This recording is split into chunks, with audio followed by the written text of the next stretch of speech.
Hey guys, what is up? It's Dusty here and welcome back to another episode of the Daily Crypto News, and today we have a lot of crypto news to share. I know I've not been uploading too many videos, and it's because I've not been feeling too well, and as I told you guys, it's not my job to make these, I enjoy it. So if I'm not enjoying it for a little second, I skip it. Right now I'm feeling pretty good again, so I'm trying to pick back up the pace, so expect a lot of crypto news updates really soon. And let's quickly cover everything that you need to know in the crypto space right freaking now. And again, welcome myself back. Make sure you press the like button if you enjoy these updates. All right, first of all, PayPal billionaire Peter Thiel slams Warren Buffett as Bitcoin's enemy number one and dubs him the sociopathic grandpa from Omaha. To me, that's a very interesting title. That's a very interesting subject, and I instantly was enthused by it. I wanted to check it out. So, apparently, PayPal's co-founder, Peter Thiel, we all know him, lashed out at Bitcoin critics Warren Buffett, Jamie Dimon, and Larry Fink, even though Larry Fink is kind of in the middle of everything, during his speech at the Bitcoin 2022. And Thiel called Buffett enemy number one and described the Berkshire Hathaway billionaire as the sociopathic grandma from Omaha. He also claimed JP Morgan CEO Jamie Dimon and Larry Fink had a left-leaning political bias against Bitcoin. Buffett, Dimon, and Fink have publicly dismissed Bitcoin, with Buffett and Fink looking at crypto investment opportunities outside the company. Thiel, a prominent Republican backer, said that Bitcoin was the future because it could never be controlled by the government, unlike woke companies. And there's actually a really important underlying message here, which I've described to you guys a multitude of times already. And that is, don't take your advice from anybody on the internet. Be careful with that. Do your own research, back it up properly, and kind of nuance everything. But more importantly, don't let your own thoughts be manipulated by billionaires. One fun thing that I hear people say is, oh, you know what, just look at what these billionaires are doing. That's going to make me money and whatnot. No, not really. Again, there's a couple of stages to wealth. The first one being the accumulation, and I guess the second easy to explain little section of it being the basically to save, keep, or harbor whatever you've gotten. These guys that we're speaking about here, they already got freaking loads of money. They don't care about you or your Bitcoin, and because of the sector in which they're heavily invested in or work in, they'd rather have it fail than succeed. Think about it. BlackRock has their foot in everything in the current financial system. Jamie Dimon is literally the CEO of one of the biggest investment banks / just traditional banks. You can understand for both of these guys why you not really want Bitcoin to pop off. And the same thing can go for a Warren Buffett, for example. It's against what they publicly are backing with their own money. So you might say, well, but why? You can put up a ton of different argumentation as to why they should be excited about it. Maybe they've said something along the lines of like in Bitcoin. Understand that even themselves, they might actually own it, but they might not tell you, or they might still, to the public, say they dismiss it or hate it because that's in their best interest. So think about it like that. Don't take too much seriousness from some words like this. It's not worth it, I think. Then, get ready for a Bitcoin short squeeze. Long traders pile up as Bitcoin struggles. So very short term here. We've been struggling a little bit. I mean, as I said, I haven't been really paying too much attention to the crypto prices because, as you all know, even though I trade quite a lot, we didn't really add too much to our long positions for a little while. We were waiting for a bigger breakout. And even though I think one of my trades has not done too well, I think you guys saw me open that trade a while ago. We haven't really added any money to any of our longs for a good bit, and so it doesn't really hurt me too much just quite yet. Now, today I don't want to focus on the prices, I just want to focus on all the news that we have, but it's interesting to kind of watch and see this whole story unfold with this bigger breakdown again below 45,000 to see how many traders got confused and many people lost their money. And it's kind of against the expectation because why would we, right? We were on such a good path. Why are we now breaking down? It's very interesting to watch that, but we'll talk about it a little bit later as we have the weekly close to look forward to in a couple of days. We're going to really heavily watch that. It's about a day and I guess 2 more days we have, and then we're going to watch that. So I'm going to say, let's just keep out for that. Ripple v. SEC, new email conversation shows William Hinman violated SEC's rules. This to me is very interesting. Empower US scored some extraordinary emails regarding Bill Hinman, including one that shows that Hinman was warned that he has a bar under the criminal financial conflict with Simpson because you have an ongoing financial interest in the firm. So as of this point, again, we cannot really conclude that Ripple has won or that the SEC has been playing it foul, but we can conclude that it's not completely clear that they're not doing anything really shady. Again, that's why I've already tweeted out 1,000 times that they should be properly investigated, and Empower US is trying. Now, little side note, by the way, for all of my XRP fans out there, we actually have a 2,500 XRP giveaway running. The only problem is, since I've not been feeling too well, I haven't made the gleam, but just know already that it's going to be given away at the end of this month. And so any day that I wait with publishing the gleam is going to allow for less people to enter. So theoretically speaking, for all you avid viewers of the channel or my avid Twitter followers, that's going to be even nicer. So just remember, I haven't forgotten about it. Still there, the 2,500 XRP is ready. But I just have to kind of fill in the parameters for what exactly people need to do to enter. It's a tricky system. If I do not care about people, it's very easy to do a giveaway. Because again, I can just pick somebody who liked or commented under my tweet. Bam, we've got ourselves a winner. But I want to make sure that it's kind of like a YouTube people can enter, but Twitter people can also enter. Whatever, right? We're doing a gleam. So this to me is very interesting because we were already expecting something along these lines. This came out a couple hours ago. James said, meeting with them while having such a conflict is not permitted. As we discussed during your briefing, even calls with them are not permitted. It's also a serious optics issue. You can't be seen to be granting special access to a firm you have a financial interest in. Quote, but Bill, it occurs to us that you have a full financial conflict of interest with your old firm, not just an impartiality one. Hence, you should not be having any meetings with your old firm. Even group meetings, the SEC is desperate to keep its own Hinman emails from Ripple, and Empower US does extraordinary work. This is good. This is very juicy if you ask me. Just the fact that they're finding this out right now, about 2018, about the stuff, oh boy, is that juicy, right?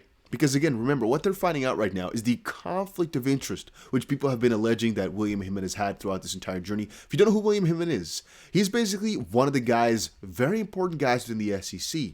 He gave a speech in 2018, which people saw as being some sort of clarity, not officially, but people saw it.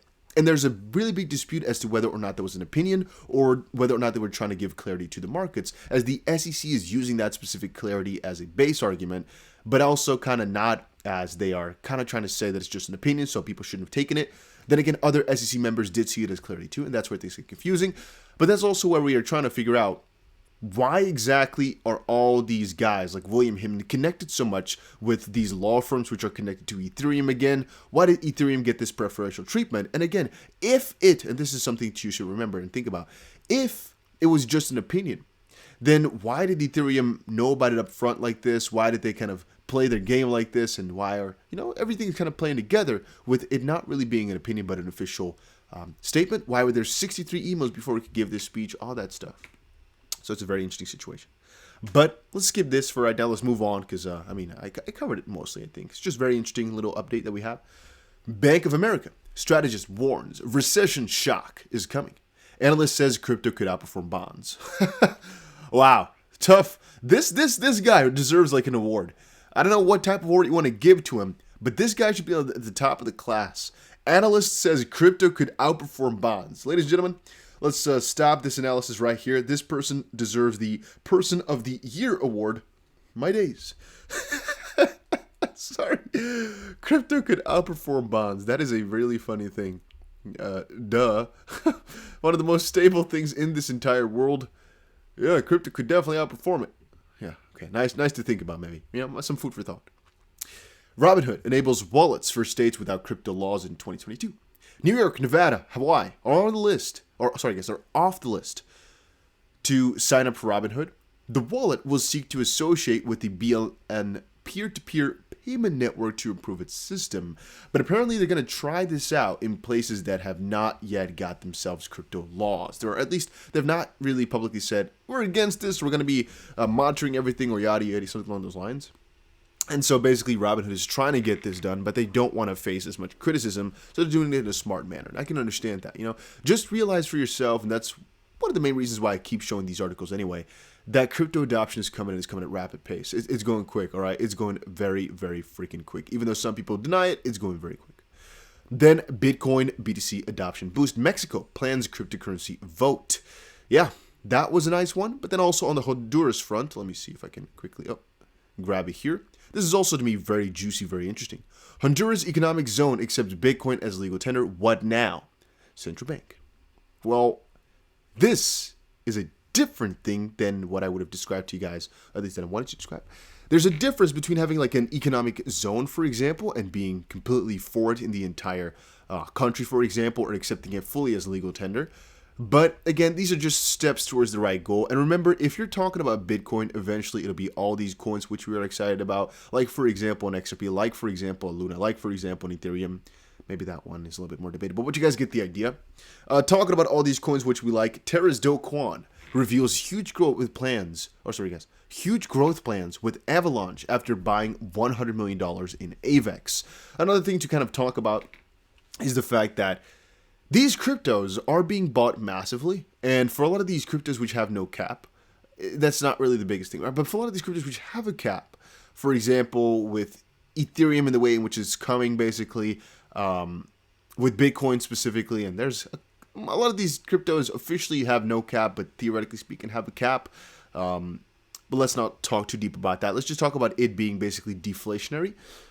It's actually a really big deal if they buy into it because, again, these people are never going to let go. Specifically, if we're talking about UST peg for that specific stablecoin, usually they buy, and there's not really any big reason for them to sell. And that's a scary thing because if you remember, let's say that we just keep on buying Bitcoin, and it's people like me, for example, who don't really like to sell their crypto. We're just hoarders, basically. There's only 100 billion XRP out there in this world. There's only 21 million Bitcoin out there in this world. If individuals start to own large amounts and are not really willing to let them go, it's going to be pretty illiquid. And that's, again, something which is not completely true since it has so many decimals. It will never really be that illiquid since, again, you can split it over 100 million pieces. So it'll probably, I don't think Bitcoin is going to go above $100 million anytime soon, if you guys get my drift. So it will never really be unsplittable. So it will not be illiquid for that specific reason either. But you know, the price will definitely increase over time just purely because of scarcity, in the sense that there's just going to be less and less and less out there with more and more demand, most likely. At least that's my thought process into the entirety of it all. Had a couple other articles here open, I believe, some of the stuff we had from earlier today. Let's quickly check this out. First of all, Jack Dorsey has a message that will make Elon Musk very happy. I had a couple of jokes in there, I had a couple of pieces, but I'm going to skip it for right now. Let's just say Elon Musk is on the board over at Twitter. I wonder what's going to come next. I really wonder. I'm guessing they're going to do something about those crypto scam bots and whatnot, as Elon has publicly acknowledged that those are a really big problem. So I'm guessing he's going to do something about that. At least I'm feeling that. Bitcoin monthly outflows reach historically high value. This is an interesting one, right? Exchange outflows have now the value of a freaking huge amount of Bitcoin. Remember that exchange outflows, theoretically speaking, are also the scarcity effect taking place. Because on exchanges, you can see it being quote-unquote liquid. If it's off an exchange, you don't know how often it's going to be moving, which of course you have a different metric for. But just looking at this specifically, it's always a good thing. Then again, as we've seen now with the price, this article is from like 3 days ago. I've not refreshed it, but it's like 3 days ago because that's the last time I uploaded the video. And I wanted to make this video as well, but then I was like, no, let me just sleep and take it easy for a little bit. There we go. Yeah, it doesn't necessarily mean something for the price yet. It's like for the bigger picture, okay. Short term, it doesn't say anything. And actually, over longer terms, I can't officially claim that it either has any effect, but all right. Nigeria's central bank imposes a $1.9 million penalty on 3 domestic banks for crypto transactions. Is that good, bad? I don't know.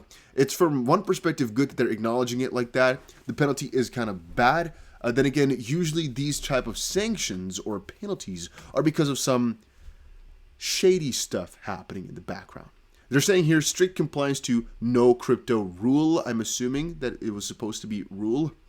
Then again, for a real big bank, this ain't really a problem whatsoever. And it's just part of their plan, I guess, to regulate crypto over the longer term. So again, I can't see it as a completely bad thing. It's part of the process, part of the plan. So I don't see it as a bad thing. Then I saw this and I was kind of interested in it. Binance US raises $200 million in seed round at 4.5 billion valuation. I just wonder what the valuation of Binance itself is. Is it like 100 billion? Is it like 500 billion? Is it like a trillion? Is it like 2 trillion? The reason I'm saying I'm kind of confused about it is because Binance US is such a small part and it's 4.5 billion worth. But Binance US is the biggest Binance as a whole is the biggest crypto exchange in the world, which has so many other small parts under it, like CoinMarketCap, for example, and 1,001 companies.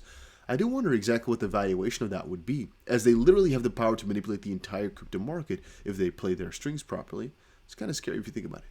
And again, this specific article, I already showed you guys the other part of it, but it basically is revolving around the fact that Terra and the guys over there are buying as if they're like at a garage sale or something. They're buying all these cryptos and not really letting them go. And this is a scary thing from a certain perspective because, once more, they're partially manipulating the price by just doing these huge buys. For I guess it's a logical way of the system, right? Because from that perspective, everything then would be manipulation. Nah. I'm just saying it's kind of interesting to see them buy it. I think it's a good thing. I didn't really expect them to buy Avalanche or so, but they're saying today, none can deny that Avalanche is one of the most exciting ecosystems in Web3. I told you guys before, I think both Avalanche and Luna are like the safest bets out there that were low. At that point, they weren't in the top 10 yet. Now they are. But yeah, I'm still sticking by that. If you had to hold a bigger bag of coins, which I would always recommend everybody to do, again, this video is not financial advice, but I think this is all like logic, so to speak. I would always recommend just going for some of the top tier coins as well, so you have like the safety of these things just popping off over time. And yeah, I think that was it for our video for today. I'm not going to show you guys the charts. I don't want to show it to you guys today. Just want to give you guys all the news that was important that I thought you guys should know about. And then we'll talk about charts tomorrow or something like that. We'll see. Hopefully you guys all enjoyed this video. If you did, make sure you press the like button and subscribe. And I'll definitely see you guys again in another crypto video later today.